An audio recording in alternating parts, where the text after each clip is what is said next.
anunciado y la escalada de violencia en Medio Oriente es mayor. Occidente, incluso la reunión que va a tener el G7 en Canadá, seguramente van a tener ese como uno de los temas principales, llamando a Israel y a Irán a entrar en conversaciones y desescalar la violencia. Pues Camila, le tengo noticias porque el presidente Donald Trump ha dicho que no va a firmar ningún documento que incluya algo que ver o algún punto en este conflicto que ha surgido entre Israel e Irán en el G7. Donald Trump ha desechado la posibilidad de que él, al menos con su firma, pueda tener una respuesta en conjunto de este grupo, que es el grupo de los países más importantes del mundo, sobre lo que está ocurriendo en Medio Oriente. Le actualizo a esta hora la situación con respecto al número de fallecidos, al número de heridos. Por el lado iraní se contabilizan más de 224 personas fallecidas, 1.277 heridos. Por el lado de Israel, 23 personas fallecidas, 60 heridos. Lo que se está conociendo en este momento, Camila, y es la información por la cual los medios de comunicación llamando o utilizando el informe del Wall Street Journal, es que Irán estaría levantando la bandera blanca, diciéndole a Estados Unidos, diciéndole a Qatar que sean intermediarios para un cese de hostilidades, para poner fin a este intercambio de misiles que estamos viendo por primera vez entre Israel e Irán ya de forma directa. Sí. Anteriormente habíamos visto una especie de destellos de una guerra entre ambos países. Yo quiero traer rápidamente, antes de saludar a nuestro invitado, un mapa de la zona para que la gente entienda que entre Israel e Irán no hay una frontera compartida. O sea, hay países entre ambos por los cuales los misiles tienen que cruzar. Ahí pueden ver el mapa para los televidentes. Está Irak, está Siria y está Irán como gran territorio. Irán, que hay que decir, comenzó esta guerra con Israel luego de que el ayatolá llegó al poder, luego de que Irán pasó de ser un país occidentalizado, que incluso tenía relaciones con Israel a finales de la década del 70, luego pasó a ser, digamos, el gran enemigo del país judío. Pero para entender hacia dónde vamos, Camila, ¿qué es lo que puede pasar con este encontronazo, este choque de trenes entre dos potencias de la zona? Me tengo a Farid Khat. Él es escritor, es experto en Medio Oriente, es una referencia en Sudamérica, autor de libros como Irak, Ojalá solo fuera petróleo y La guerra del Líbano. Señor Khat, gracias por acompañarnos en Blue Radio a esta hora. De nada, buenas tardes. Don Farid, esta información que surge del Wall Street Journal, en la cual se conoce que Irán estaría levantando una bandera blanca para lograr un cese de hostilidades, ¿se pudiese decir que es una victoria para el señor Benjamín Netanyahu? Bueno, lo que pasa es que habría que tener confirmación. Eso es un trascendido de prensa que las partes no confirman. Ahora, sí creo que Irán tiene la posición más débil en este conflicto y en ese sentido probablemente sea la parte más interesada en ponerle fin. Pero el punto es en qué condiciones, ¿no? El punto es saber si Irán acepta lo que era el gran impasse en la negociación con Estados Unidos, que se iba a retomar el día de ayer y se interrumpió por el ataque israelí. Es decir, la condición de que deje de enriquecer uranio en su propio territorio. Y entonces ahí entramos a disquisiciones que difícilmente se van a resolver en cuestión de horas. Pero en todo caso, sí creo que es cierto que quien lleva la peor parte y es militarmente más débil es Irán, y en ese sentido Irán podría ver con buenos ojos una mediación de Estados Unidos, que no se ha presentado obviamente como levantando una bandera blanca, que es un poco lo que sugiere el Wall Street Journal. Señor Khat, durante la administración de Barack Obama, Estados Unidos e Irán llegaron a un acuerdo para bajar el enriquecimiento de uranio y evitar así la producción de armas nucleares. Ese acuerdo, pues básicamente lo rompió Donald Trump cuando llegó al primer mandato. ¿Esa situación con Estados Unidos estaría influyendo en lo que estamos viendo hoy entre Irán e Israel? Sin ninguna duda, o sea, esto no estaría ocurriendo si el acuerdo siguiera vigente. Habría que decir que no solo lo firman Estados Unidos e Irán, lo firman los 5 miembros permanentes del Consejo de Seguridad de la ONU, además de Alemania, y lo ratifica como un acuerdo compartido el Pleno del Consejo de Seguridad. La única oposición significativa era precisamente la de Israel. De haber persistido ese acuerdo, no solo probablemente no estaría ocurriendo lo que vemos ahora, Irán lo estaba cumpliendo cuando Trump lo abandonó, sino que Irán tampoco estaría ayudando decididamente a Rusia en su guerra con Ucrania por temor a la reimposición de sanciones. Pero si las sanciones fueron reimpuestas unilateralmente de cualquier manera, ya no había gran precio que pagar por apoyar a Rusia. Hay un punto importante que tiene que ver con lo que dijo el ex príncipe heredero Reza Pahlaví, que tiene que ver con el cambio de régimen en Irán. Estamos viendo que desde el 7 de octubre Israel dio de baja al líder de Hezbollah, dio de baja al líder de Hamas y ahora hay un ataque directo a Irán. La pregunta es, ¿usted cree que el futuro de Irán tiene que estar ligado a un cambio de régimen? No necesariamente, porque además no me queda claro que eso sea posible o deseable. En primer lugar, hemos visto manifestaciones en Teherán que no piden la caída del régimen, piden que construya bombas atómicas.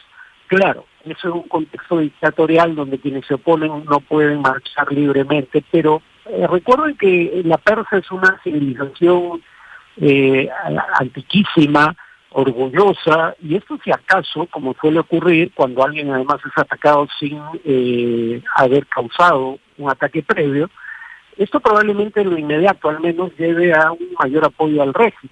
Pero supongamos que cae, veamos qué pasó en Irak o en Afganistán. Esos parecen escenarios preferibles. En Afganistán han vuelto los talibanes y en Irak el país es crónicamente inestable y surgió dentro de ese país, así como dentro de Siria, el Estado Islámico precisamente porque el país o el gobierno no controlaba su territorio. Entonces hay que tener cuidado con lo que se desea porque puede terminar empeorando las cosas. ¿Debemos tenerle miedo, profesor Kaat, a que el régimen iraní tenga en su haber bombas atómicas? Yo creo que es indeseable que las tenga, como es indeseable que las tenga Israel, aunque se haya consumado. Pero creer que porque tiene bombas atómicas las va a usar contra una potencia nuclear es pretender que el régimen es suficientemente estúpido como para provocar su propia destrucción. Al menos hay que concederles que quieren sobrevivir como régimen político y por ende no se atreverían a usarla, como no lo han usado otros regímenes deleznables y dictatoriales como el norcoreano o el chino bajo Mao Zedong.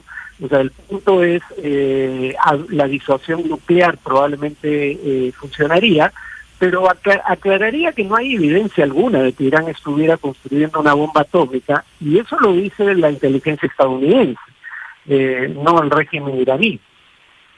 Claro, pero esto lo que ha dicho el gobierno de Israel bajo el mando de Benjamín Netanyahu es que esto era un ataque preventivo cuando decidieron atacar Irán por cuenta de de tener armas nucleares, la construcción de armas nucleares. Sin embargo, yo le digo, ya prácticamente a través casi que de un genocidio, el gobierno de Israel bajo Benjamín Netanyahu pues está destrozando la Franja de Gaza, está casi que destrozado Hamas, Hezbollah ya no sigue siendo una amenaza tal.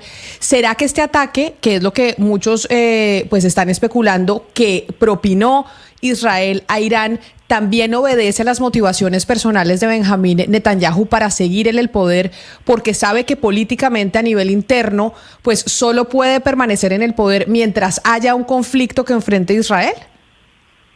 A ver, sobre lo del ataque preventivo, no es legítimo un ataque preventivo bajo el derecho internacional y no es claro que aquí haya prevenido nada, porque repito, no hay evidencia de que Irán estuviera construyendo una bomba, y Netanyahu viene hablando de la bomba iraní desde 1996, no es una fuente particularmente creíble, pero en todo caso sí, creemos eso, que esto tiene que ver con el interés político de Netanyahu. El momento del ataque, el ataque tiene años de preparación, pero el momento del ataque tiene que ver con los intereses políticos del propio Netanyahu, quien habla, pero también lo decían el 55% de los israelíes en una encuesta de Canal 12. Esto lo está haciendo por sus propias razones. Eso fue antes del ataque contra Irán. El ataque contra Irán en principio va a tener algún nivel de respaldo en la sociedad israelí, pero ese respaldo puede minarse en la medida en que esto continúe y el daño a la economía israelí crezca. pero que sí, creo que Netanyahu está actuando políticamente para salvar su propio pellejo. Si pierde el gobierno, y estuvo a punto de perderlo, tiene que responder sin la protección que da el Ejecutivo por los cargos penales en su contra. Señor Kahar, le quiero preguntar por el factor cultural, porque hay algo en Irán y es, pues primero no tienen el mismo tipo de refugios que tienen, por ejemplo, en Israel, que son pues muy bien protegidos. Ellos simplemente se esconden en sótanos, y esto se lo digo pues por lo que leí el fin de semana, y además que tienen esta cosa de no refugiarse porque tienen el aval al mártir, tienen esta cultura de avalar los mártires y no tener y asumir con valentía los ataques. ¿Qué tanto juega acá el factor cultural en cuanto a la presión de la opinión pública frente a la posición de Irán?